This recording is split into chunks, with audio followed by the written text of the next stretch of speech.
सहनौ भुनक्तु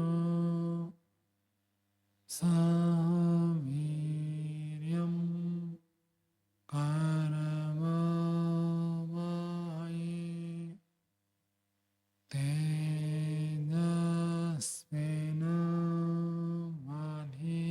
तेजस्विनावधीतमस्तु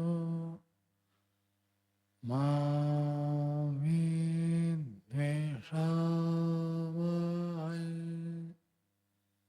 ॐ शान्ति शान्ति शान्ति।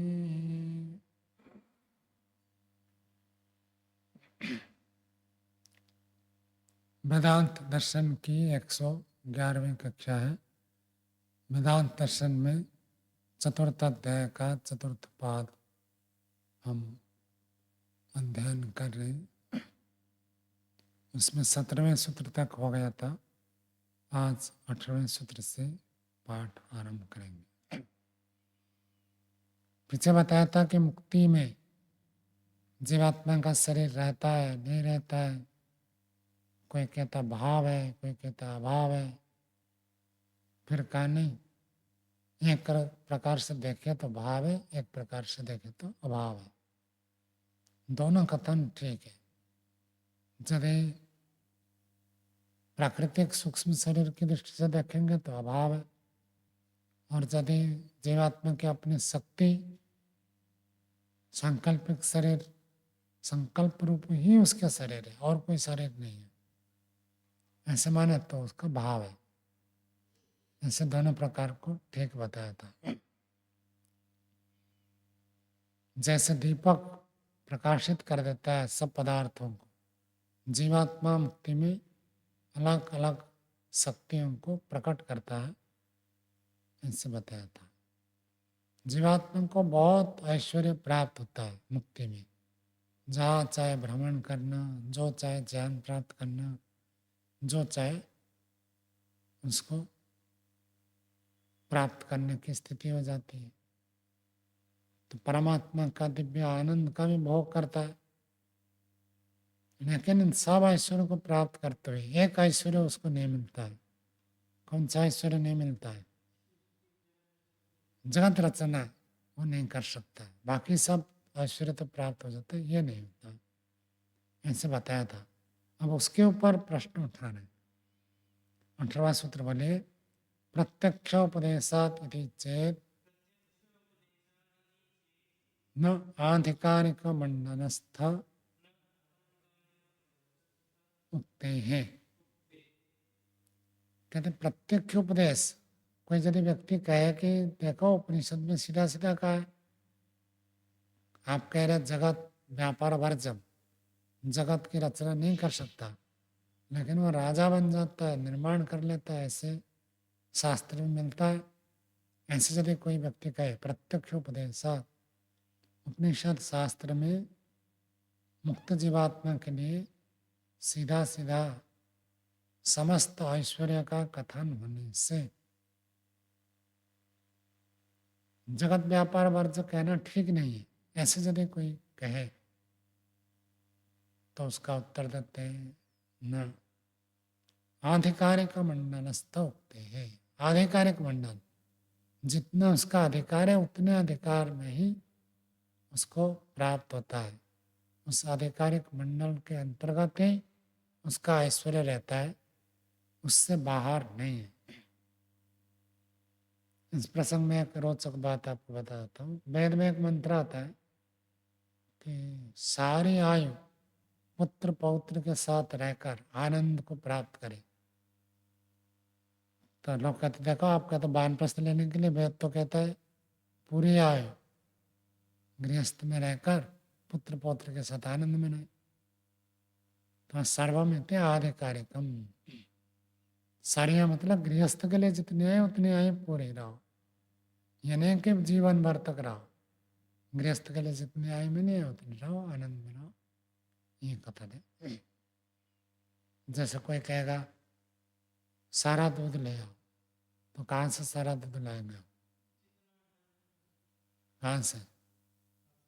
पाकशाला से तो लाएंगे, पूरे पांडिचेरी में जितना दूध है उतना तो लाएंगे नहीं हम। तो सर्वम कहने से वो अधिकार है, किसके क्षेत्र में सर्वम? हमारे आश्रम में जितना है सारा, पड़ोस की दुकान में जितना है वो तो नहीं ला सकते आप। तो सारा कहने पर, सारा ऐश्वर्य कहने पर भी उसका क्षेत्र होता है, उस क्षेत्र में ही वो लागू होता है। मह्यम प्रत्यक्षोपदेशात् इति चेत् जगत व्यापारवर्जम इति मुक्तानाम ऐश्वर्यम तर्हि, जो आपने ऊपर सूत्र में कहा था कि जगत व्यापार वर्जम, सृष्टि की रचना नहीं कर सकता है, मुक्तों का ऐश्वर्य, ऐसे जो बताया था, तरे उसका उत्तर देते हैं। सस्वराट भवती तस्य सर्वेषु लोकेषु कामचार भवती, छंद को अपने इसका देखते। देखो यहाँ पर लिखा सर्वेषु लोकेषु, स्वराट स्वयं राजा बन जाता है, राजा तो कुछ भी निर्माण कर सकता है। आप कह रहे जगत व्यापार वर्जम, जगत व्यापार क्यों बढ़ जाए? तो स्वराट होता है, स्वयं राजा होता है, अपने राजा खुद होता है। जब खुद हो गया तो खुद तो कुछ भी कर सकता है, आप कैसे कहेंगे जगत व्यापार नहीं करेगा? और आगे लिखा है आपनोति स्वराज्यम, स्वराज्य, अपने राज्य को प्राप्त करता, अपने राज्य को प्राप्त करेगा तो बनेगा। व्याकरण में उदाहरण आता है नगरकार, जो नगर में जो मेयर होता है ना, उनको नगरकार कहते हैं, क्योंकि नगर का वो निर्माण करते। तो यह में इसका अपने तो स्वराज्यम, अपने राज्य का निर्माण खुद कर लेते। सर्वे अस्मे देवा बलिम आवहंती, अस्मै इस मुक्तात्मा के लिए सर्वे देवा, सारे देव, बलिम आवहंती, बलि को लाकर अर्थात भाग उसको पहुंचाते। इति मुक्तानाम पूर्ण ऐश्वर्य उपदेश प्रत्यक्षम विद्यते। तो मुक्तों के लिए अलग अलग उपनिषद में अलग अलग जगह पर पूर्ण ऐश्वर्य का उपदेश किया है, सारा ऐश्वर्य है, कोई ऐश्वर्य कमी नहीं रहती उनकी, प्रत्यक्ष रूप से विद्यमान है। पुनः कथम जगत व्यापार वर्जनम प्रतिपाद्यते, आप कैसे कहते हैं? 17वें सूत्र में जो बताया गया जगत व्यापार वो नहीं करता है, ये कैसे? यदि चेदोच्चेद तरे, ऐसे यदि कोई व्यक्ति आक्षेप करे तब तो उसका उत्तर देते हैं न आधिकारिक मंडलस्थ उगते हैं न वक्तव्यम, ऐसे कहना ठीक नहीं कि उसको सारा ऐश्वर्य प्राप्त है। क्यों नहीं कहना ठीक चाहिए? कहते यथा तत्र न पूर्ण ऐश्वर्य विधानम किंतु तत्र आधिकारिक मंडलस्थ विषय सा ऐसा खलु उक्तिरस्ति। वहां जो बताया गया उपनिषदों में जो वचन दिए गए छंद व्याधि का, तो वहां पूर्ण ऐश्वर्य को कह नहीं रहे कि सारा ऐश्वर्य, लेकिन क्या कह रहे? आधिकारिक मंडलस्थ, आधिकारिक मंडल, अधिकार में जितना है उस क्षेत्र के विषय में। मंडल जैसे हम कहते जिले को मंडल कहते हैं संस्कृत में, तो उसके अधिकार जितने क्षेत्र का है उस उतने क्षेत्र के विषय में ही उस ऐश्वर्य का कथन है। सा खल उक्ति अस्ति, वो ये उक्ति है। कहते हैं अधिकार है भवम आधिकारिकम, अधिकार में जो चीज होता है उसको कहते हैं आधिकारिकम। व्याकरण दृष्टि से व्याख्या कर दी, अधिकार में जो होने वाला उसको आधिकारिकम कहते हैं।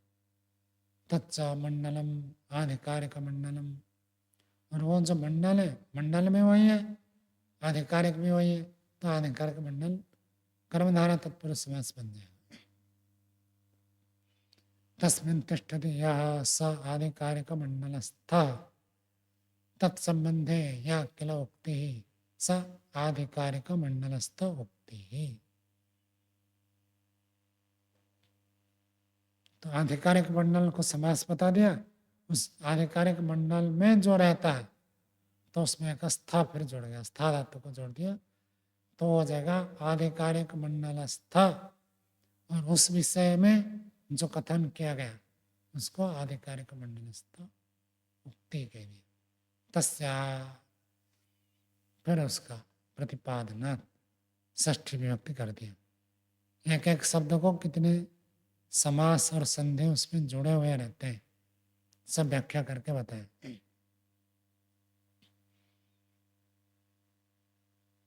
जैसे कोई व्यक्ति आता है तो किसी को परिचय कराते हैं संस्था का, तो कह देते हैं ना, जो व्यक्ति मुखिया होता है कह देते हैं ये सब कुछ है। मालिक भी परिचय कराता है, मालिक परिचय कराता है और किसी मैनेजर को बताते हैं जो मैनेजर है यही सब कुछ है। बता कौन रहा है? मालिक बता रहा है, मैनेजर को कह रहे हैं सब कुछ है। अर्थात सब कुछ मतलब उसके क्षेत्र में जितना है वो सब कुछ है। कौन आएगा, कौन जाएगा, रहेगा, कौन सा कमरा देना है, कौन सा लेना है, रुपये दान लेना नहीं लेना, वो सब जानकारी उसके पास होता है, वही से व्यवहार करता है, इसलिए कह रहे वो सब कुछ है।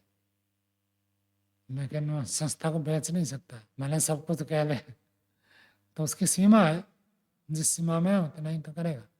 सब कुछ कहने पर ये नहीं होता कि वो पूरा संस्था को ही बेच दे, ये नहीं हो सकता। बैंक में पैसे निकालना है तो उसकी सीमा होती है, तो इतना होगा। अथवा प्राय करके संस्थाओं में एक व्यक्ति का हस्ताक्षर से नहीं निकलता, कम से कम 2 व्यक्ति का हस्ताक्षर से निकलता। संस्था वाले ऐसे रखते हैं, नहीं तो कोई व्यक्ति अपनी इच्छा से कुछ भी कर देगा, कभी सारा बैंक अकाउंट खाली कर देगा, हेरफेर कर देगा।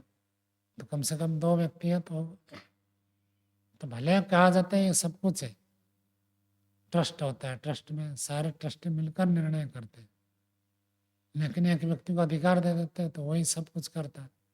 कहने पर भी, सब कुछ कहने पर भी उसकी सीमा रहती है, उसी बात को कहते हैं। भले सर्व कह दिया गया फिर भी उसके अधिकार की सीमा से ही कथन है, ऐसे समझना चाहिए।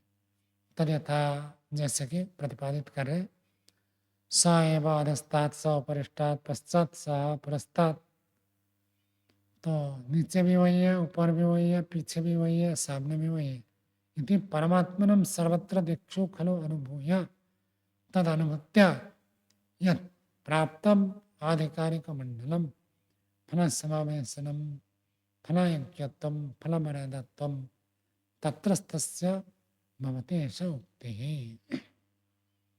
कहते परमात्मा को सभी दिशाओं में अनुभव करके उस परमात्मा की अनुभूति के द्वारा जो प्राप्तम आधिकारिक मंडलम, उसके जो आधिकारिक मंडल, अधिकार में होने वाले क्षेत्र को जो व्यक्ति प्राप्त करता है उसी को कहते हैं फला समावेशनम, फल योग्यतम, फल का समावेश, फल की योग्यता, फल मर्यादात्म, और फल की जो मर्यादा होती है, तत्रस्थस्य भवति ऐसा उक्ति है। तत्रस्थस्य उसी में स्थित का ही ये उक्ति होती है। सस्वराण भवति, ये वास्तव में सस्वराण भवति कहकर जो मुक्तात्मा के लिए कहा जाता है। मुक्तात्मा कब की स्थिति है? जब दिशाओं में परमात्मा को अनुभव करता है, तो उस दृष्टि से कह दिया गया कि सस्वराण भवति। यतो हि तस्य सर्वेषु लोकेषु कामचार भवति, सब लोकों में कामचार होते हैं। सर्वलोक विहरणम एवं अधिकार उच्यते, क्योंकि आगे पढ़ दिया सर्वेषु लोकेषु, तो आप कह दिया कि वह स्वराट हो जाता है। स्वराट का अर्थ स्वयं राजा हो जाता है, सबका होता है, लेकिन कहाँ पर राजा होगा? आगे कह दिया सर्वेषु लोकेषु, जितने लोक लोकांतर है उन लोक लोकांतरों में तो राजा होगा। लोक लोकांतर में तो भ्रमण करेगा, तो लोक लोकांतर के बाहर की चर्चा है नहीं है। तो सब लोकेषु कामचार भवति, सर्वलोक विहरणम, सारे संसार में वो भ्रमण करता है, बिना रोक टोक कहीं भी विहार करता है। अधिकार, उसका अधिकार बताया जाता है। तथा तैत्तरीयोपनिषदि आपनोति स्वराज्यम यदुक्तम तत्र खलु आपनोति मनसस्पतिम परमात्मानम अनुभवति। तो अपनति मनसस्पति, मन के स्वामी को प्राप्त कर लेता है, अर्थात परमात्मा को अनुभव करता है, उसी उतने बताए। तस्माद एव आपनोति स्वराज्य, क्योंकि वो परमात्मा का अनुभव करता है इसलिए उसको स्वराज्य को प्राप्त कर लिया, ऐसे कहा जाता है। परमात्मा को प्राप्त कर लेने के बाद उसके ऊपर फिर कोई राज शासन अनुशासन की बात नहीं रहती। तो इसलिए उसको ऐसे बता दिया गया है। तच्च कीदृशम स्वराज्यम इति एतेन उच्यते। और उसका स्वराज्य कैसे? कहते वाक्पति ही, चक्षुष्पति ही, श्रोत्रपति ही, एतत् ततो भवति। तो उसका स्वराज्य कहाँ तक होता है? स्वराज्य की भी सीमा वर्णन करते हैं। किस किस का वो स्वराज्य होता है? स्वराज्य मतलब अपने राज्य हो गया, अपने शासक स्वयं हो जाता है। तो कहाँ कहाँ पर होता है? कहते वाक्पति, वाणी का वो स्वामी होता है, चक्षु का पति होता है, श्रोत्र का पति होता है। ऐसे ऐसे वहाँ वर्णन है। एतत् ततो भवति। तो मुक्त होने के बाद परमात्मा का जब अनुभव करता है तब उसको ये सीमा तक प्राप्त होता है। केवल एक भाग को यदि कोई देखेगा कि कह दिया कि आपने तो स्वराज्य को प्राप्त कर लिया, इतना केवल देखेगा तो ऐसे लगेगा। जब पूरे वाक्य को देखेगा, आगे का पीछे का देखेगा, तब पता चलेगा उसकी एक सीमा है, सीमा से बाहर नहीं। इति सर्वम आधिकारिक मंडलस्थस्य फलोक्तेः एव तद तद ऐश्वर्यम न जगत व्यापार। तो इस प्रकार का जो कहा है सब कुछ आधिकारिक मंडल में स्थित, अधिकार में होने वाला जो क्षेत्र है, उस क्षेत्र में जो स्थित है उतने को ही कह दिया। किसने कह दिया आपको जो चाहिए ले सकते हैं, आपके लिए छूट है, जो चाहिए ले सकते हैं। तो इसका मतलब क्या? जो व्यक्ति देने वाला है उसके पास जितने सामान है उससे तो ले सकते हैं, तो बाहर किसी का थोड़ी आप ले सकते हैं। तो उनको कह दिया इतने इसका इसका इसका इसका स्वामी हो जाता। फिर कह दिया स्वराट भवति। तो जो जो बताया गया उसी में ही वो राजा होता है, पूरे ईश्वर के तुल्य वो हो जाता है, ऐसा नहीं। जितना उसको क्षेत्र मिला उस क्षेत्र में जो स्थित है उसको उतने ही प्राप्त होगा। अधिकारी का मंडल स्थित फल उक्ते है, फल की उक्ति है, फल का कथन है। तद तद ऐश्वर्य न जगत व्यापार, उसके ये जो ऐश्वर्य है इसमें जगत व्यापार तो आया ही नहीं। जगत में व्यापार करना, जगत में क्रिया करना, जगत की रचना करना, ये सब तो इसके अंतर्गत है नहीं। किंतु जगत व्यापार वर्जम एवं, तो मुक्तात्मा का जितने में ऐश्वर्य बताए गए कहीं पर भी जगत व्यापार की चर्चा नहीं है। 17 नंबर सूत्र में बता दिया था, भले उसको कह दिया गया कि वो सराज हो गया तब भी नहीं कहा जाएगा।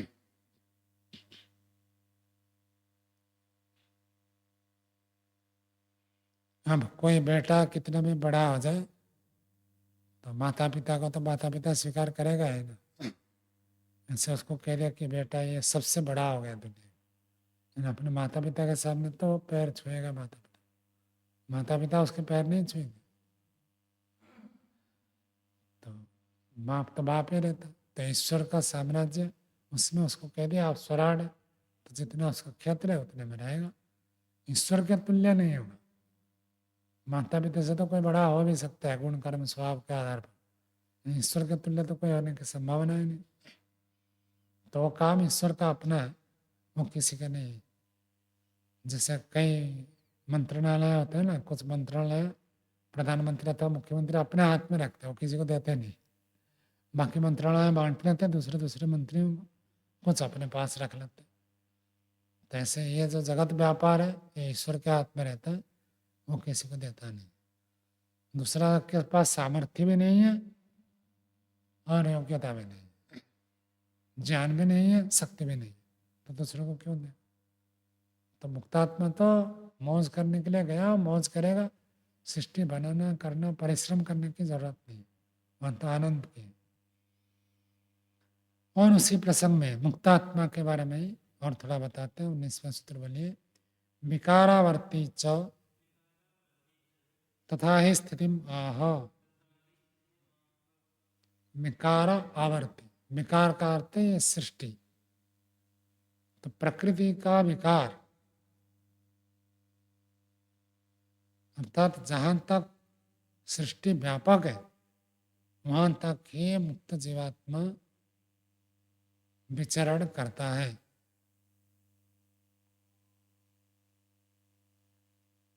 ऐसे स्थिति को शास्त्र कहता है। जीवात्मा सृष्टि के बाउंड्री के बाहर नहीं जाता, कोई जरूरत ही नहीं है उसको। मुक्ति में क्या होता है, एक तो जगत को घूमकर देखता है एक काम, दूसरा ईश्वर का आनंद अनुभव करता है। तो ईश्वर का आनंद तो उसको ऐसे ही मिलता है, सृष्टि के अंदर में ईश्वर का आनंद मिलता है, और सृष्टि के अंदर विचरण करता है तो उतने में उसको पता चल जाता है कैसे सृष्टि बन रही है, कैसे सूर्य का निर्माण हुआ, कैसे धरती घूम रही है, सब उसको इसी बाउंड्री में पता चल जाता है। तो बाउंड्री से बाहर जाने की क्या जरूरत है? ठीक है, उसके लिए कोई बंधन नहीं है, लेकिन कोई प्रयोजन नहीं है। तो बद्ध जीवात्मा तो उल्टे पुल्टे काम कर लेता है अविद्या के कारण से। मुक्ति जीवात्मा के पास अविद्या नहीं है, तो उसको इस बाउंड्री से बाहर जाने की कोई ज़रूरत ही नहीं। तो इसी बाउंड्री में रहकर सब सुख भोगता है और सृष्टि को देखता है। सृष्टि के बाहर जाएगा तो क्या अनुभव कर सकता है? तो वो तो यहाँ में मिल जाता है। तो बाहर जाने का और कोई काम ही नहीं है, क्यों बाहर जाएगा? यहाँ कुछ से उपलब्ध ना हो तब व्यक्ति अन्य स्थान जाता है, बाहर जाता है। उपस्थितम परित्यज्य अनुपस्थितम यहाँ महादित्य, यहाँ तो सब कुछ उपस्थित है उसके लिए, और वहाँ सृष्टि नहीं है, केवल परमात्मा का आनंद मिलेगा। यहाँ सृष्टि को भी देख लेता है, परमात्मा का भी आनंद मिलता है, तो डबल फायदा। तो वहाँ क्यों जाएगा? अज्ञानी मनुष्य बंधन में उल्टे काम कर लेता है, घाटे का सौदा करता है। वो तो लाभ ही लाभ है, या लाभ है तो नहीं जाएगा। प्रलय में कुछ रहता नहीं है तो घूमता रहता है। भाष्य देखिए, विकारावर्ती च अथ च मुक्तस्य यद ऐश्वर्यं भवति तत् खलु विकारावर्ती भवति। मुक्त जीवात्मा का जो ऐश्वर्य है भवति तत् खलु विकारावर्ती, विकारावर्ती अर्थ प्रकृति से उत्पन्न हुए कार्य जगत। कार्य जगत को विकार शब्द से कहा जाता है। तो मूल प्रकृति से जो कार्य जगत सृष्टि संसार बना हुआ है, इसी बाउंड्री के अंदर रहता है। विकारे आवर्तते, विकार में ही आवर्तन करता है, घूमता रहता है। विकारम आवर्तयति वा, अथवा विकार को ही आवर्तित करता रहता है। यह तद विकारावर्ती, विकारावर्ती में क्या समास करेंगे? कहते विकारे आवर्तते, विकार में जो आवर्तन करता है। विकार है, विकार रूपे जगति, विकार को खोल दिया जगति। जगत जो है विकृति है, हम कह देते हैं प्रकृति, लेकिन प्रकृति से जो जगत बना है तो इसलिए इसको विकृति कहेंगे, और प्रकृति कहने से सत्वरस्ता में। लेकिन कभी कभी इस विकार को, कार्य जगत को भी प्रकृति नाम से कह देते हैं, क्योंकि प्रकृति से बना है इसलिए कह देते हैं। विकार रूपे जगति स्वात्मानम आवर्तयति तत्शीलम यद्वा विकारम आवर्तयति रूपम आवर्तयति स्वात्मनि। तो उसको विकार आवर्ती, आवर्ती शब्द कैसे बन गया उसको कहते हैं। इस विकार रूप जगत में अपने आप को जो आवर्तित करता रहता है, अर्थात बार बार इसमें चक्कर काटता रहता है, घूमता रहता है। तत्शीलम, ऐसे स्वभाव, यंतवा अथवा यहाँ कहीं ऐसे स्वभाव जिसका है जो बार बार चक्कर काटता है उसको कह दीजिए, अथवा ऐसे स्वभाव जिसका है उसको कह दीजिए विकार आवर्ती। विकारम आवर्तयति रूपम आवर्तयति स्वात्मनि, विकार रूप में ही आवर्तन करता है, इसी रूप को ही व्यवहार करता है, प्रयोग करता है, यहीं पर घूमता रहता है। स्वात्मनि, अपने आत्मा में इस विकार को आवृत्ति करता है, बार बार यहीं घूमेगा, वहाँ घूमेगा, वहाँ घूमेगा, और कुछ नहीं, इसको ही आवर्तन करता रहता है। कैसे पता चलता है कि इस कार्य जगत के अंदर ही रहता है, कार्य जगत के बाउंड्री से बाहर नहीं जाता? तो कहते तथा स्थिति मुक्तस्य ऐश्वर्य स्थिति मदते श्रुति। मुक्तस्य, जो मुक्त हो गया जीवात्मा, उसके ऐश्वर्य की स्थिति को श्रुति बताती है। क्या वर्तते स स्वराड भवति तस्य सर्वेषु लोकेषु कामचार भवति। अत्र लोकेषु कामचार भवति इति विकारे ही आवर्तते। जो यहाँ पढ़ा है सर्वेषु लोकेषु कामचार, सब लोकों में उसका कामचार होता है, सब लोकों में इसका व्यवहार होता है, ये जो बताया गया। इससे पता चलता लोकेशु, तो सर्वेषु लोकेषु कामचार भवति, ये जो वाक्य बताया, इति विकार ही आवर्तते न तो लोकेभ्य विकारेभ्य बहिरपि, इन जो लोकांतर है, इन लोकांतर रूपी विकार से, इस बाउंड्री से वो बाहर नहीं जाता है, बाहर जाने का कोई प्रयोजन नहीं है। इस सूर्यमंडल में सौरमंडल में घूमेगा, इस सौरमंडल को पार करके फिर दूसरे सौरमंडल में जाएगा, तीसरे में जाएगा, चौथे में जाएगा, पूरा इस गैलेक्सी को पार कर लेगा, फिर दूसरे गैलेक्सी में जाएगा, ऐसे एक एक गैलेक्सी घूमता रहेगा। कहाँ पर अभी प्रश्न उठता है ना कि दूसरे गैलेक्सी में मनुष्य है कि नहीं, तो मुक्त हो जाएगा तो झट पहुंचेगा। स्वतः स्वतः उपनिषद ने बताया जितनी देर में मन यहाँ से किसी दूसरे देश में पहुंच जाता है, उतनी देर में मुक्त जीवात्मा एक लोक को छोड़कर दूसरे लोक में पहुंच जाता है, उसको कोई टाइम नहीं लगता बस। क्योंकि जैसा हमारा हाथ के बाउंड्री के अंदर है, तो किसी चीज़ को हमको लेने में बहुत ज़्यादा समय नहीं लगता, ऐसे परमात्मा के पहुंच के अंदर है, तो जहाँ चाहेगा परमात्मा का पहुंच वहीं, तो यूँ एक सेकंड में एक क्षण में पहुंच जाएगा। उसमें जरूरत नहीं है ना, अभी तो चर्चा चल रही है, वहाँ उसको कोई आवश्यकता नहीं। क्यों जाएगा बाउंड्री से बाहर, बाउंड्री के अंदर कुछ ना मिले तो बाहर जाता है। जो घूमना चाहे, जो देखना चाहे, जो जानना चाहे, सब यही मिल गया, तो बाहर क्यों जाएगा।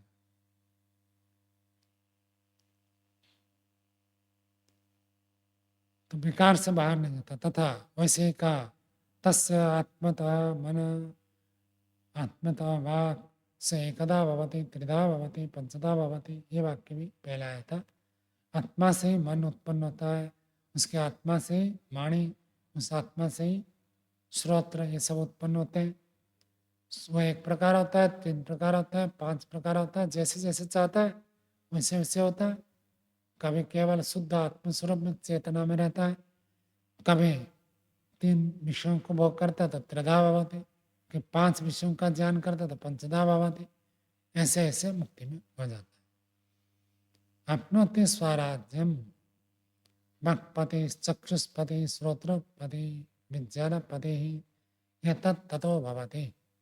स्वराज्य को प्राप्त कर लेता है, वाणी का स्वामी हो जाता है, चक्षु का स्वामी होता है, श्रोत्र का स्वामी होता है, विज्ञान का स्वामी होता है, यह ततो भवति। और मुक्त हो जाए तो उसके बाद तो वो ऐसे स्वरूप को प्राप्त कर लेता है। अथ मुक्तस्य, और मुक्त के लिए बताया, शृण्वन् श्रोत्रम मन्वान मनु ममति, सुनता हुआ श्रोत्र हो जाता है। क्या बताया था, कल के पाठ में भी आया था, सुनता हुआ श्रोत्र हो जाता है। क्या अर्थ?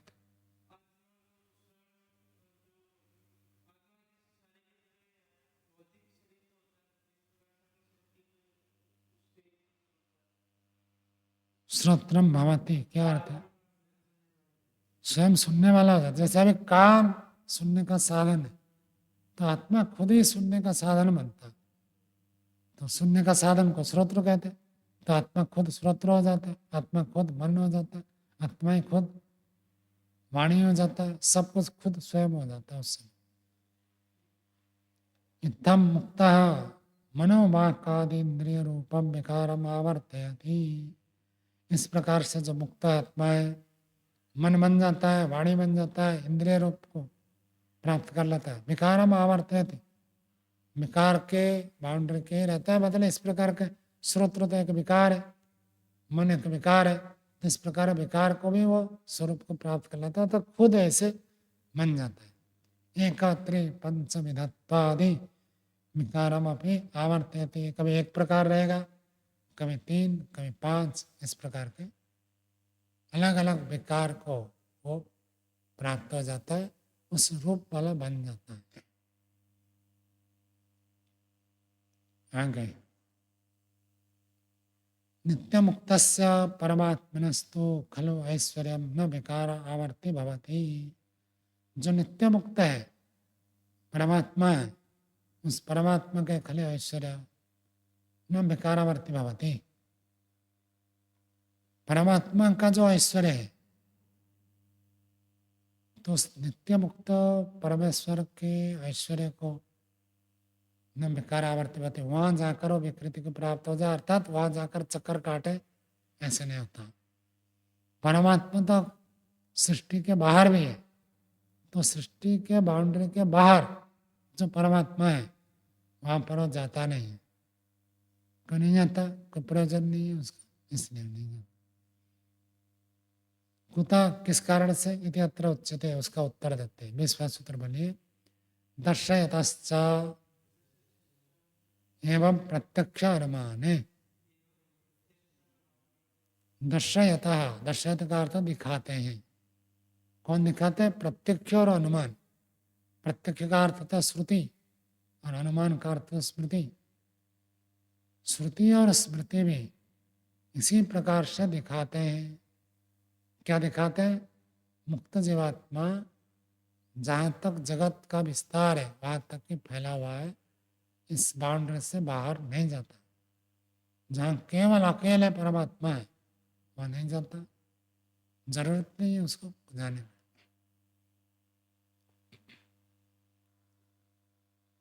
इस जगत में घूमते घूमते इतना विशाल है, कितना घूमेगा, घूमता रहे। अभी आश्रम में बड़ा हो गया तो इस आश्रम में कहीं चक्कर काटो तो आपका भ्रमण का कार्यक्रम यही पूरा हो जाए। छोटा हो आश्रम तो बाहर जाओ घूमने के लिए, रास्ते में दौड़ लगाओ, ये करो वो करो।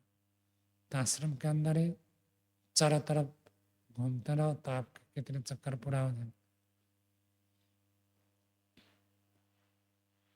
भाष्यम एवं प्रत्यक्ष अनुमान दर्शयता च, एवं प्रत्यक्ष अनुमान दर्शयता अपि।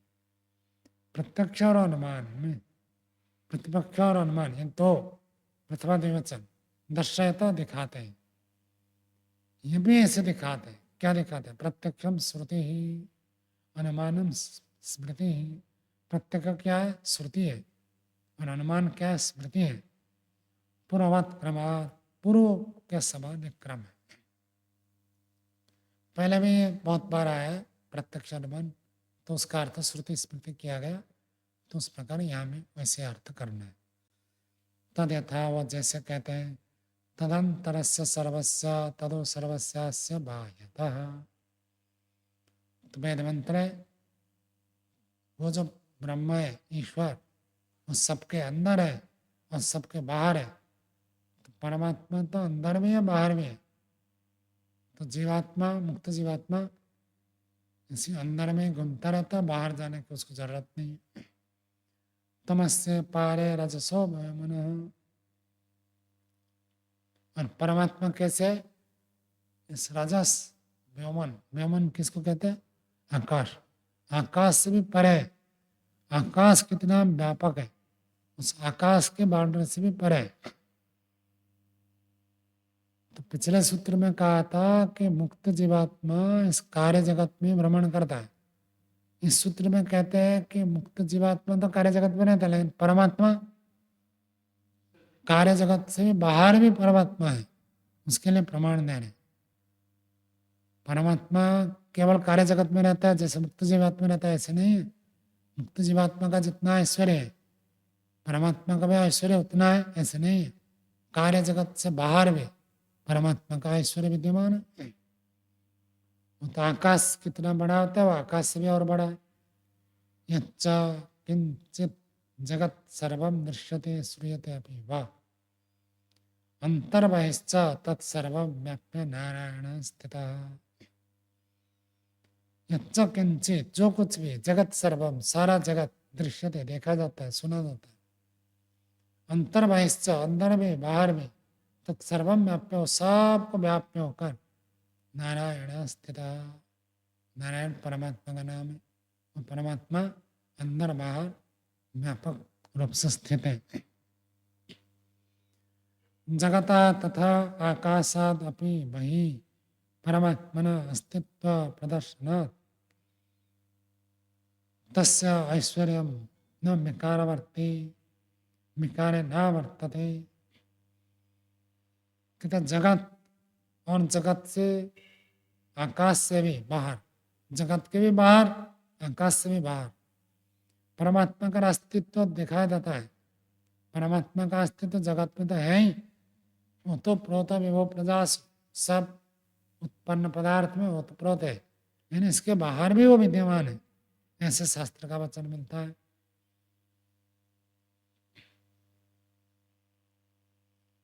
न विकारावर्ती, केवल विकार के अंतर्गत ही उसका ऐश्वर्य है, ऐसे नहीं कह सकते। विकार है न वर्तते, विकार के अंदर ही वो रहता है, ऐसी बात नहीं है। तस्य विकारात अपि बहिर्वर्तमान, यदि परमात्मा को ही मान लें कि विकार के अंतर्गत ही है, कार्य जगत के अंतर्गत है, तब तो मुक्तात्मा का ऐश्वर्य और परमात्मा का ऐश्वर्य बराबर बराबर हो जाएगा। तो परमात्मा बराबर नहीं है मुक्तात्मा के, उससे बहुत आगे है। यथा न तत्र सूर्य भाति न चंद्र तारकम नेमा बिंदु महंति कुतोयम अग्नि। उस परमात्मा के लिए तो कह दिया सूर्य भी जिसको प्रकाशित नहीं करता है, चांद तारे जिसको प्रकाशित नहीं करते, विद्युत कितनी कड़क चमकती है, और विद्युत चमके तो कहीं रास्ते में गड्ढे हो तो एक एक कंकर पत्थर तक दिख जाता है, लेकिन वो विद्युत भी परमात्मा को प्रकाशित नहीं कर पाती। तो कुतः में अग्नि, फिर ये अग्नि कैसे प्रकाशित कर दे? लोग दीपक दिखाते, दीपक कहाँ से प्रकाशित करेगा? ये इतने बड़े बड़े प्रकाश के पिंड उसको प्रकाशित नहीं कर पाते। न तद भाषयते सूर्य न शशंको न पावकः, उसको सूर्य भाषते, सूर्य में उसको प्रकाशित नहीं करता। शशंक, शशंक किसको? शशांक, शशक कहते हैं उसको, चंद्रमा। शशांक न पावकः, पावक किसको कहते हैं? अग्नि, अग्नि में प्रकाशित नहीं करते, चंद्रमा में नहीं, सूर्य में नहीं। इत्थम परमात्मनि विकाराणाम अवर्तमानत्वम उत्तम, ऐसे ही परमात्मा में विकारों का आवर्तनत्व उत्तम, विकारों का आवर्तन कहा गया। अर्थात सारे जो विकार पदार्थ है, कार्य जगत है, प्रकृति से उत्पन्न हुए, सूर्य चंद्र धरती सब उसके अंदर है, ये सब कहा गया। तस्मात् तस्य ऐश्वर्यम न विकारावर्ती, परमात्मा के अंदर ये सब लोक लोकांतर गैलेक्सी आकाश गंगा जितने में सब उसके अंदर है।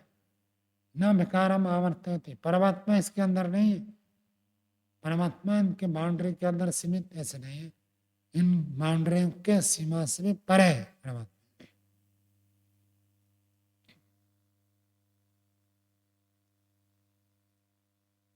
तस्मिन् स विकार असंस्पर्शत्वात्, क्योंकि उस परमात्मा में विकार का किसी प्रकार का संस्पर्श भी संभव नहीं, और बाकी सारा जगत विकार के अंतर्गत है, परमात्मा विकार से बाहर है। यहाँ तक सूत्र का भाष्य पूरा हो गया। आगे कह रहे शंकर भाष्य की आलोचना करते हैं। शंकर भाष्य सूत्रमिदं पूर्व सूत्रम च उभयमपि सूत्रद्वयम् परमात्मा रूपस्य विकार अवर्तित्वे विकार राहित्ये विकारमयत्वे च व्याख्यातम् तत्र एकस्य सूत्रस्य अनर्थक्यं प्रसज्यते। कहते हैं कि शंकराचार्य जी ने अपने भाष्य में इस सूत्र को और इससे पूर्व सूत्र को, 19वें सूत्र को, दोनों सूत्रों को परमात्मा के विकार आवर्तित, विकार के अंतर्गत न होना, विकार राहित्य में और विकार महत्व, विकार होने में व्याख्यान कर दिया, तो उन दोनों में से एक सूत्र की व्यर्थता सिद्ध हो जाएगी। कहना चाहते हैं कि दोनों सूत्र में कह दिया कि परमात्मा विकार से रहित है और विकार के अंतर्गत भी है, विकार से रहित भी है। यदि दोनों बातें एक समान प्रस्तुत करेंगे तो फिर एक सूत्र में काम चल जा सकता था, फिर दो सूत्र बनाने की क्या आवश्यकता है। तो दो सूत्र बनाए तो दो अलग अलग अर्थ होना चाहिए। यहाँ तो एक ही अर्थ आ रहा है कि परमात्मा विकार के अंदर भी है, परमात्मा विकार से बाहर भी है। दोनों सूत्र के साथ परमात्मा को जोड़ दिया। ब्रह्ममंडल ने क्या किया,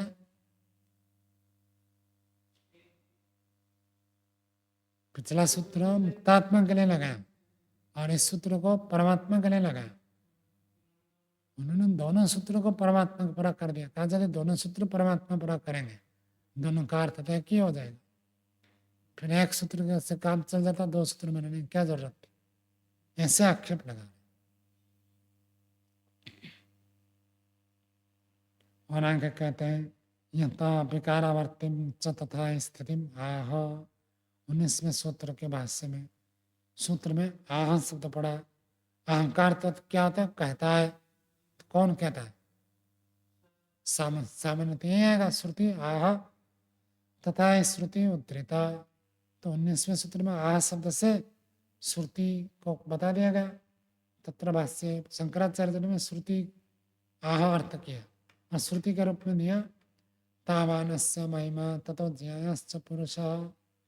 छांदोग्य उपनिषद का वचन है। श्रुति ऐसे कहती है, यह प्रस्तुत किया। पुनरुत्तर सूत्रे दर्शयति च एवं प्रत्यक्ष अनुमान। इसी सूत्र में भी प्रत्यक्ष अनुमान श्रुति स्मृति इति कथनम। सूत्र द्वय से एक विषयतायाम दोष युक्तम एवं। तो इस सूत्र में 22वां सूत्र जो अभी पढ़ रहे हैं, इसमें मैं प्रत्यक्ष अनुमान, तो प्रत्यक्ष का अर्थ श्रुति कर दिया। तो पिछले सूत्र में मैं श्रुति और इस सूत्र में मैं श्रुति, दोनों का अर्थ श्रुति कर दिया। तो सूत्र द्वय से एक विषय, तब दोनों जगह पर विषय एक ही हो गया। क्या विषय हो गया कि श्रुति ऐसे कहती है। तो श्रुति ऐसे कहती, जब एक बार कह दिया दोबारा बताने की क्या जरूरत है। तो एक विषयतायाम दोष युक्तम है, भाई दोष युक्त ही हो गया। श्रुति कथनम तो पूर्व सूत्रे आह यदि शब्देन आगतम। श्रुति कथनम, श्रुति ऐसे कहती है, ये बात तो 19वें सूत्र में आह अहंकार तक कहता है, इस प्रकार शब्द के द्वारा प्राप्त हो गया।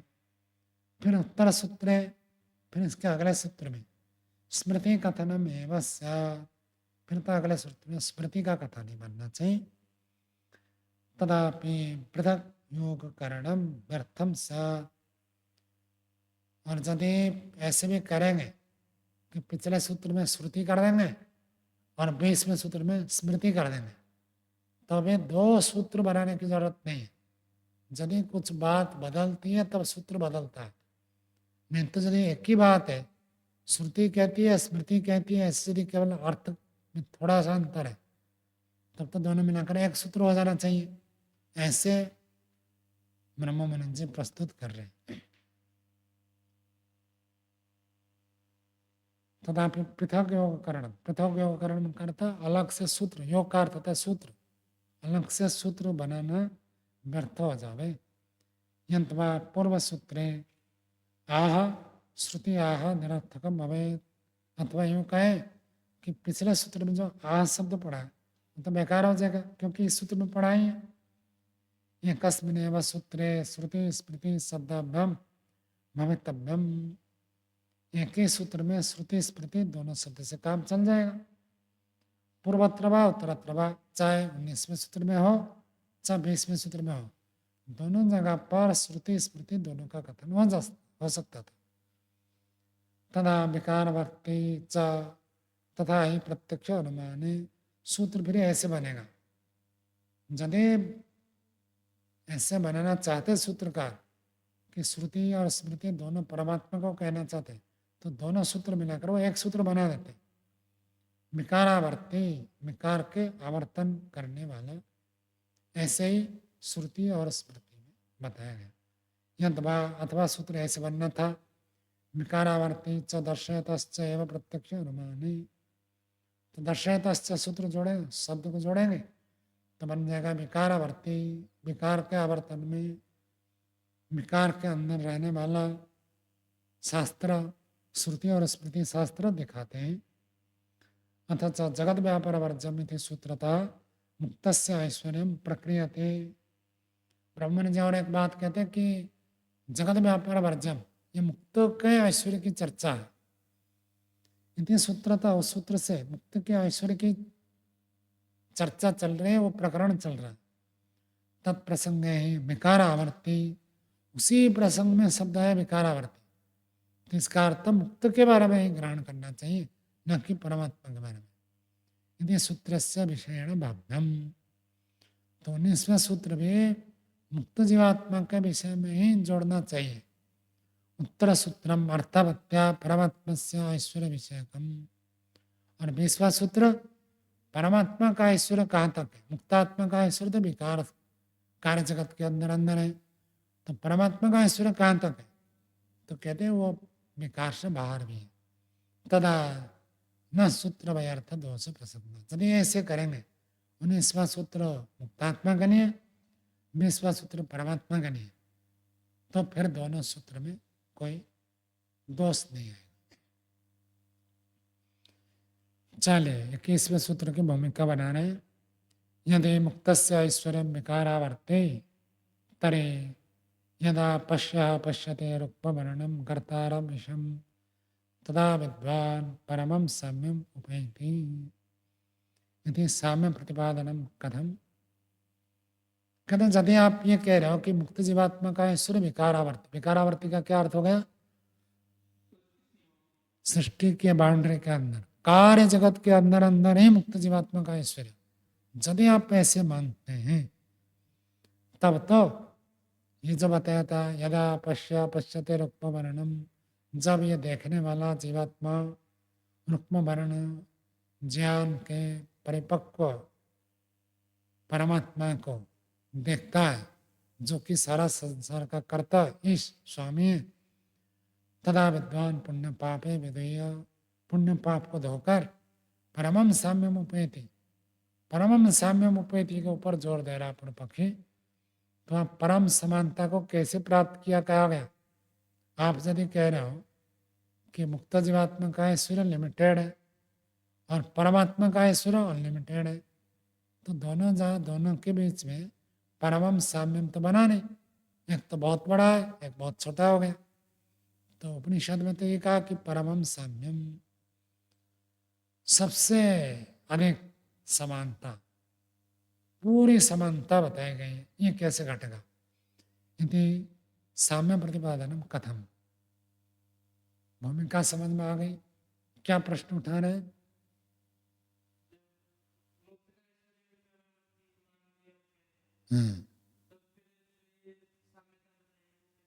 परम साम्यता, केवल साम्यता नहीं, परम साम्यता, ये उसके समान, बिल्कुल उसके समान हो गए।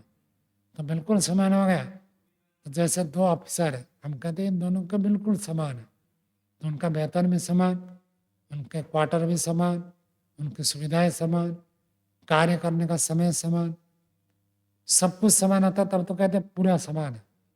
जब भेद हो तो कैसे कहते? तो जीवात्मा, मुक्त जीवात्मा और परमात्मा दोनों को परम समानता कही गई।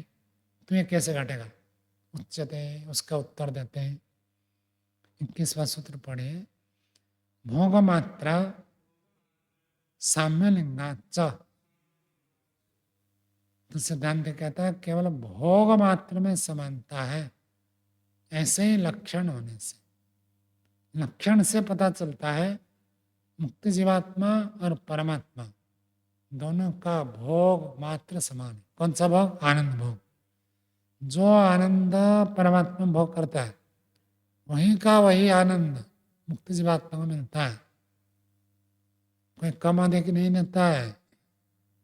ईश्वर बढ़िया आनंद भोगे और मुक्त जीवात्मा को थोड़ा घटिया आनंद दे, ऐसा नहीं है।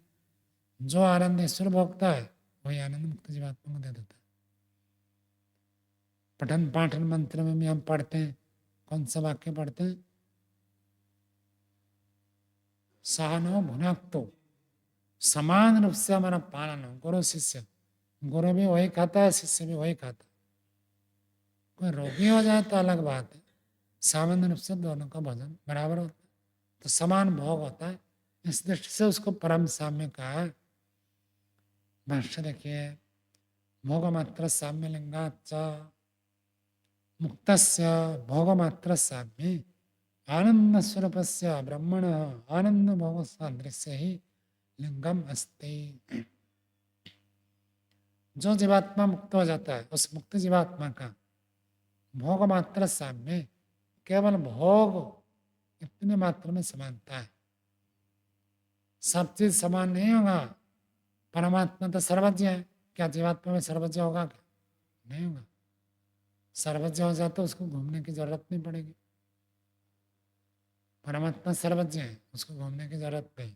हम अल्पज्ञ हैं, इसलिए घूमते हैं इधर उधर इधर उधर घूमते, ताकि अलग अलग जगह जाएंगे, अलग अलग ज्ञान प्राप्त करेंगे। देशाटनम पंडित मित्रता, ज्ञान को बढ़ाने के लिए देशाटन करना पड़ता है। अलग अलग देश जाएंगे तो ज्ञान बढ़ेगा।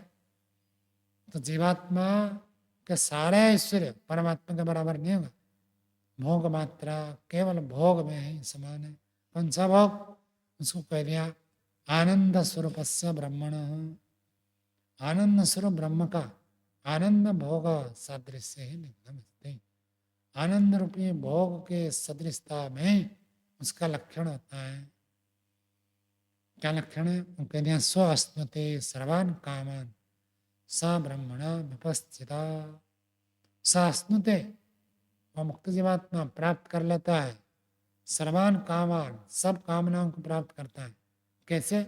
सह ब्रह्मण विपस्थिता, जो विपस्थित विद्वान परमात्मा है, उस ब्रह्म परमात्मा के साथ सब कामनाओं को प्राप्त कर लेता है। रसो वै सह रसम ही एवं लब्ध्वा आनंदी भवति। रस स्वरूप है, आनंद रस में परिपूर्ण है। उसके आनंद रस को प्राप्त करके जीवात्मा आनंद हो जाता है। तो केवल इस आनंद में ही समानता है, परमात्मा के आनंद के क्वालिटी में और मुक्त जीवात्मा के आनंद के क्वालिटी में कोई अंतर नहीं। क्वालिटी दोनों का बराबर है। तो वही आनंद जीवात्मा ही भोगता है, वही आनंद परमात्मा भोगता है। परमात्मा अनंत है, जीवात्मा शांत है। एक जैसी आनंद में कोई अंतर नहीं।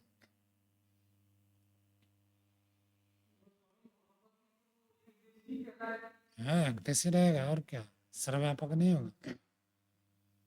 तो क्या है, वो भजन आता है, तो आनंद का सागर है, मैं आनंद का प्यासी हूँ, मुझे आनंद का एक बूंद भी मिल जाए। सुनो ना भजन।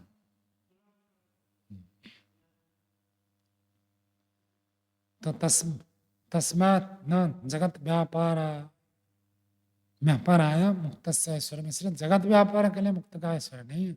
समान किस दृष्टि से? केवल आनंद भोग के दृष्टि से समानता है, बाकी सब तो रहेगा।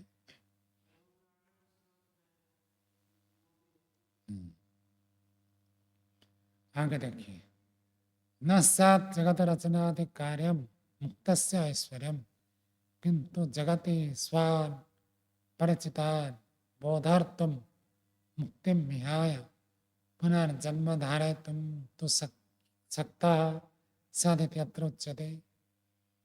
तो प्रश्न उठा रहे, मान लेते हैं स्यात्, स्यात् का अर्थ होवे जगत रचना आदि कार्यम, जगत के रचना सृष्टि को निर्माण करना, इस कार्य में मुक्तों का ऐश्वर्य न हो भले।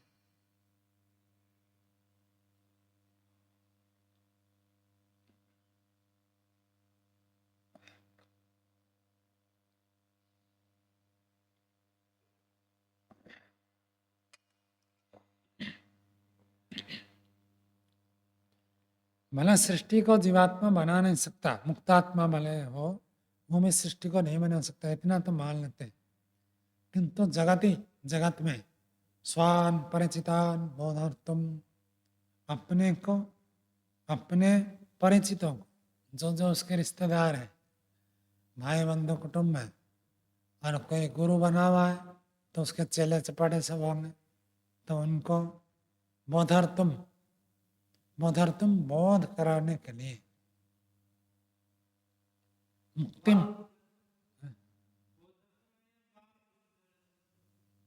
हाँ माओधर्थम, ठीक है ठीक, माँ उत्तार्थम, उनको ऊंचा उठाने के लिए, उनको ऊपर उठाने के लिए, उनको ज्ञान देने के लिए, मुक्ति मिहाय, मुक्ति को छोड़ करके,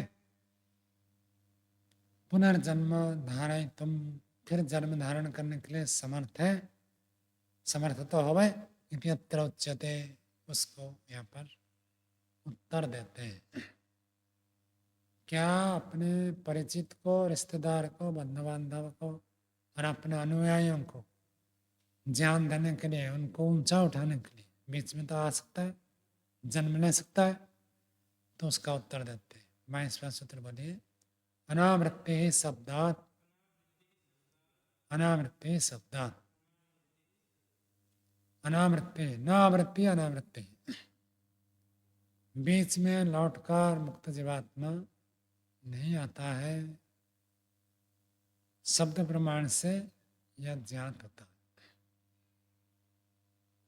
मुक्ति प्राप्त हो गया, मुक्ति को प्राप्त करने के बाद बीच में कहेगा मैं थोड़ा जन्म लूं, उन लोगों का कल्याण कर लूं, ये नहीं हो सकता। कल भी आपको बताया था, किसी का कल्याण करने के लिए वो बीच में आकर जन्म नहीं ले सकता। भाष्य देखिए, अनावृत्ति शब्दात मुक्तस्य मुक्तितः अनावृत्तिर्भवति, जो व्यक्ति मुक्त हो गया, मुक्ति से उसकी आवृत्ति नहीं होती, मुक्ति से फिर लौटकर बीच में आकर जन्म ले ले, ऐसे नहीं होता है। न ही स मध्य मुक्ति मुक्ति कालम न्याय स्वान परान बोधर्तुम जगति मुक्तितः आवर्तते, वह व्यक्ति बीच में मुक्ति को अथवा मुक्ति काल को छोड़कर अपने आदमियों को अथवा दूसरे आदमियों को उद्धार करने के लिए जगत में मुक्ति से लौटकर नहीं आता, तथा आवर्तनम न तदाधीनम, वहां से लौट कर आना उसके बस के नहीं। एक बार मुक्ति में चला गया तो चला गया, मुक्ति का आनंद भोगेगा, अपनी इच्छा से आ जाए ऐसे नहीं होता है। तदपि परमात्मा अधीन, परमात्मा अधीनम मुक्ति, अधीन में क्या कोई विभक्ति वचन नहीं लगाया, क्या बात है। तदापि परमात्मा अधीन मुक्ति ही,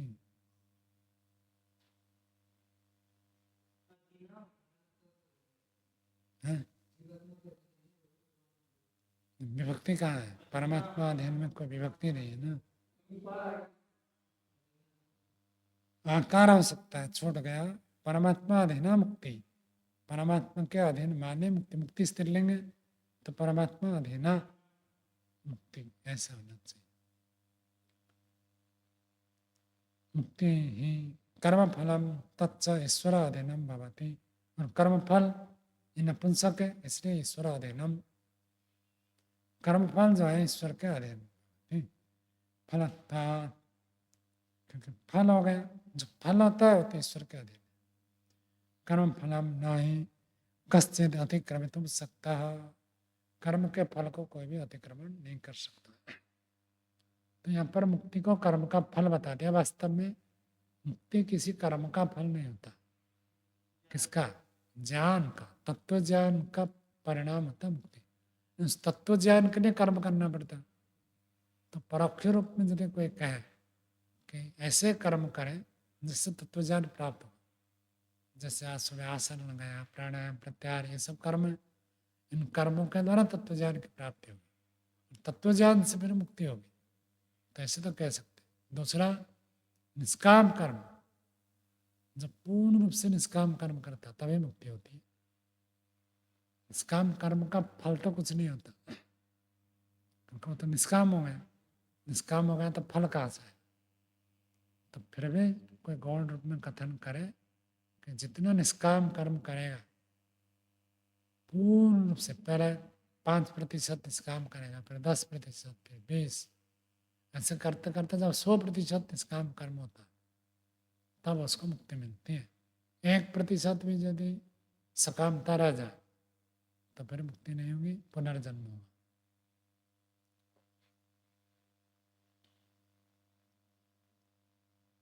तो कथम अनावृत्ति उच्यते, कैसे कहते हैं अनावृत्ति? कहते शब्द श्रुति वचन, शब्द प्रमाण ऐसे कहता है। तैसा न पुनरावृत्ति ही, बृहदारण्यक उपनिषद न च पुनरावर्तते, छांदक उपनिषद के अंतिम भाग है। इमं मानवम आवर्तम न आवर्तते, इस मानव आवर्त को, मानव आवर्तम, आवर्तम सृष्टि, तो मनुष्य के इस मनुष्य सृष्टि में नहीं आता है। अर्थावती क्या निकलेगी? इस सृष्टि में तो नहीं आएगा, अन्य किसी सृष्टि में आ सकता। तो इमम मानव आवर्तम, इस मानव सृष्टि को और नहीं आता। ये सृष्टि तो 4,32 करोड़ तक चलेगा, इसमें तो आने का प्रश्न ही नहीं उठता, बहुत बाद में आता है। तो मुक्ति हो गई तो हो गई ऐसा कहते हैं, फिर लौटता नहीं है। तो कोई जैसे भी ये बिल्डिंग बना, ठेकेदार के अंदर कर्मचारी सब काम करते थे, तो ठेकेदार जब मजदूर को लाता है, बुला कर लाता कि 3 महीने का काम है, 6 महीने का काम है, 2 साल का काम है, तो बुला कर लाता है। 2 साल तक उनकी नौकरी होगी, 2 साल तक मिलेगा वेतन है, तो बुला कर लाता है। तो काम हो जाए तो फिर छुट्टी, फिर कहीं जाएगा तो फिर 2 साल की नौकरी, कहीं 6 महीने का होगा, ऐसे होता है। और किसी को जो सरकारी नौकरी मिल जाए तो क्या कहता है, मैंने परमानेंट नौकरी हो गई, नौकरी परमानेंट। परमानेंट का अर्थ क्या? मरने तक नौकरी करेगा क्या? कब तक? 60 साल तक है, 60 साल तक नौकरी होता है, फिर भी कहता है परमानेंट नौकरी होगी। तो इसमें से छुट्टी नहीं होगी? कहने नहीं छुट्टी, और कोई निकाल नहीं सकता मुझे। परमानेंट नौकरी हो जाए तो कहते ना कोई नहीं निकाल सकता, लेकिन जब 60 साल हो जाएगा तो क्या अपने आप निकल जाएगा? तब भी कहते परमानेंट नौकरी होगी। ऐसे ही जब मुक्ति हो जाती है तब कहते थे बस पूरी मुक्ति हो गई, और लौटने और आएगा नहीं, बीच में नहीं आएगा। तो बीच में नहीं आएगा इसका अर्थ मुक्ति पूरी कहने पर भी मुक्ति का काल एक सीमित है। कब तक है? तो उसकी सीमा, हमारा 1 वर्ष होता है 365 दिन का, और ब्रह्म का 1 दिन होता है 1 सृष्टि, और 1 रात होता है प्रलय। तो ब्रह्म का 1 दिन कितना हो गया? 1 सृष्टि 1 प्रलय, 4,32 करोड़ 1 दिन, 4,32 करोड़ वर्ष 1 रात ब्रह्म के लिए। तो कुल मिलाएंगे तो कितने हो गए? 8,64 करोड़ वर्ष ब्रह्म का 1 दिवस, ब्रह्म दिवस। और ऐसे ऐसे 30 मिलाएंगे तो 1 महीना होगा, फिर 12 गुना करेंगे 360 में 100 वर्ष होगा। और मनुष्य के औसतन आयु 100 साल का, तो ब्रह्म के 100 साल, 360 दिन तो हो गए 1 वर्ष में, तो 100 साल में कितना हो जाएगा? 36,000। तो 36,000 बार सृष्टि, 36,000 बार प्रलय। 1 दिन का काल कितना हो गया? 8,64 करोड़ वर्ष 1 दिन, और उसको 36,000 बार गुना करेंगे तब बनता है 31 दिन 10 खरब 40 अरब वर्ष। इतने दिन, इतने वर्ष तक मुक्ति का आनंद भोगता है, तो उसको कोई कह देगा परमानेंट हो गया तो क्या दिक्कत है? परमानेंट मुक्ति हो गई तो हो गई। इतने दिन तो हिसाब करने में ही कितने सुन लगेंगे, टाइम लग जाएगा, और उतने वर्ष तक भोग करेगा तो क्या कहना है उसके बाद? तो उसको नच पुनरावृत्ति कहते। ठीक है, कदा पर्यंतम नावर्तते, कब तक वो नहीं लौटता है? इति प्रश्न तो यावत मुक्ति फल भोग समाप्ति ही। यदि कोई पूछेगा कि कब तक नहीं लौटता, तो कहते हैं इस प्रश्न का उत्तर तो जब तक मुक्ति का फल भोग समाप्त न हो जाए, जब तक रिटायरमेंट का समय ना हो जाए, रिटायरमेंट नहीं हुआ, तब तक नौकरी मिलेगा। साचा नास्य शास्त्र से विषय, वह इस शास्त्र का विषय नहीं है। कहीं भी आपको मिलेगा नहीं कि मुक्ति से लौट कर आता है। किसी भी दर्शन में, उपनिषद में, वेद मंत्र में कहीं में ऐसे लिखा नहीं। महर्षि दयानंद ने इसको प्रस्तुत किया, वेद मंत्र को उदाहरण दिया है। ऋग्वेद के प्रथम मंडल के 24वें सूक्त के पहला और दूसरे मंत्र की व्याख्या करते हुए महर्षि ने लिखा कि मुक्ति से भी लौट कर आता है, उसको फिर से माता पिता का दर्शन ईश्वर कराता है। सामान्य कथन तो ऐसे ही है। क्यों शास्त्रकार मुक्ति से लौटने की चर्चा नहीं की? क्योंकि मुक्ति से लौटने की चर्चा करें तो व्यक्ति कहेगा जो लौटने पड़ेगा तो क्यों जाए, यहाँ यदि फिर लौटना पड़ेगा तो यहीं ठीक है, फिर जाए क्यों, आए क्यों। लेकिन इतना बड़ा काल मुक्ति का आनंद मिलता है, तो महर्षि ने इसके लिए क्या हेतु दिया पता है? हाँ, जब फिर से भूख लगेगी, पता है केवल 6 घंटे की भूख निवृत्ति होगी, फिर भी भोजन करते, तो इतना बड़ा काल, इतना बढ़िया आनंद मिलेगा, ब्रह्म का आनंद, तो उसके लिए क्यों पुरुषार्थ न करें? अवश्य पुरुषार्थ करना चाहिए। अज्ञानी व्यक्ति जो नहीं जानते हैं उनको तो अंगूर खट्टे लगेंगे, तो वो पुरुषार्थ नहीं करें। अनावृत्ति शब्दार्थ तिरुक्ति ही अध्याय समाप्त्यर्थ ग्रंथ समाप्त्यर्थ चौ। तो सूत्र में अनावृत्ति शब्दार्थ, अनावृत्ति शब्दार्थ 2 बार बताया। इसका अर्थ होता है इस अध्याय की समाप्ति हो गई और एक ग्रंथ भी पूरा समाप्त हो गया।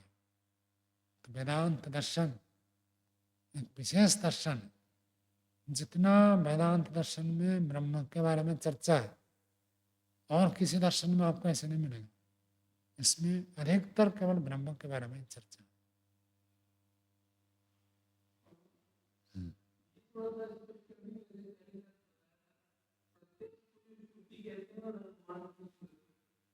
प्रत्येक मतलब श्रुति में सीधा वचन हमको मिलता है, देखने को मिलता है। तो वेद जो होता है प्रत्यक्ष के तुल्य प्रमाणिक है। स्मृति जो होता है ऋषियों ने वेद के आधार पर स्मरण करके लिखते हैं, इसलिए उसको स्मृति ग्रंथ कहते हैं। और जो सीधा वेद के वचन है, वेद के व्याख्यान है, वो श्रुति में है। सुन सुन कर उनको याद रखा गया था, सीधा ईश्वर का वचन। ऐसे चलो ये वेदांत दर्शन पूरा हो गया, बहुत विशेष है और मुक्ति के साथ सीधा संबंध जुड़ता है। मुक्ति के प्रति ये भावना प्रेरित करता है सबको। पहले अन्य दर्शन पढ़ते हैं, तब उसके बाद वेदांत पढ़ते हैं। अन्य दर्शन पढ़ने से जिज्ञासा उत्पन्न होगी, ब्रह्म को जानो, तो उस ब्रह्म के बारे में विशेष चर्चा करते हैं। ब्रह्म के गुणों को, ब्रह्म के स्वभाव को, प्रभाव को बार बार चिंतन करते हैं, तो उसके ऊपर रुचि होती है। केवल व्यक्ति सुने, केवल पुस्तक पढ़े तो वो नहीं होगा। जब उसके ऊपर व्यक्ति चिंतन करता है तो जीवन में रुचि पैदा होती है, जिसको यहाँ पर ब्रह्म जिज्ञासा के रूप में कहा। मैं ब्रह्म को जानूं। जानू का अर्थ ऐसे पुस्तक पढ़कर नहीं, पुस्तक पढ़कर जानेंगे, लेकिन उसको अनुभव करने के लिए विशेष रूप से वेदांत दर्शन में बताया गया है। तो हमारा जो श्रवण होता है, दिन भर हम कितने बातें सुनते हैं, उनमें से ब्रह्म के बारे में कितना सुनते हैं? बहुत थोड़ा। तो इसको, इस अनुपात को बदलना है। अन्य विषयों के बारे में जितना सुनते हैं उससे ज्यादा हम ब्रह्म के बारे में सुने, अथवा अन्य विषयों के बारे में जो सुनते हैं उसको बहुत कम करें, ब्रह्म के बारे में ज्यादा सुने। सुनने के साथ साथ विचार, यदि सुबह से लेकर रात्रि तक हम देखें कितने विचार उत्पन्न करते हैं, तो उनमें से ब्रह्म के संबंध में कितना विचार करते हैं? बहुत बहुत बहुत कम होता है। तो विचार के स्तर पर भी हम ब्रह्म के बारे में अधिक से अधिक विचार करें, अन्य सांसारिक विचार को कम करें, मुख्य ब्रह्म को ही विचार करें। यदि इसका अनुपात बढ़ जाता है, अन्य विचार बहुत कम हो जाते हैं और ब्रह्म का विचार बढ़ जाता है।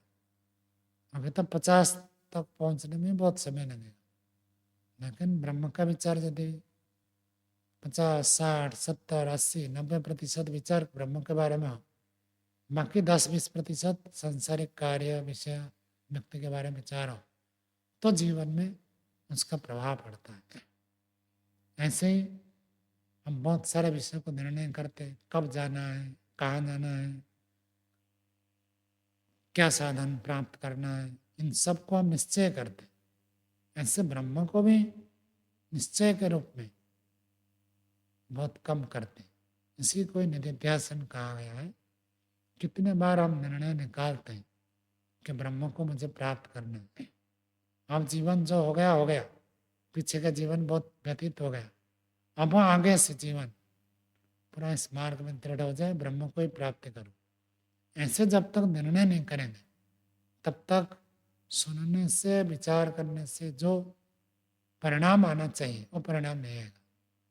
जब निर्णय करते नहीं, मैं तो ऐसे करूंगा, ये मुझे चाहिए, तब फिर आगे व्यक्ति की प्रवृत्ति बदलती है।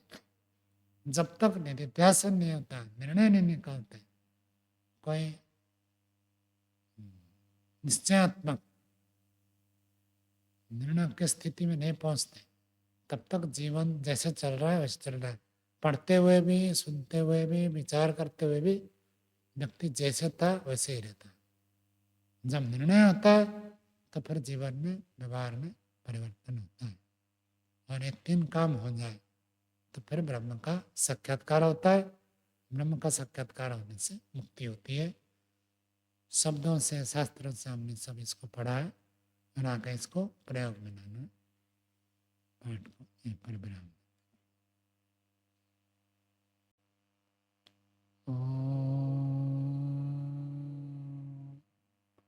शांति शांति शांति।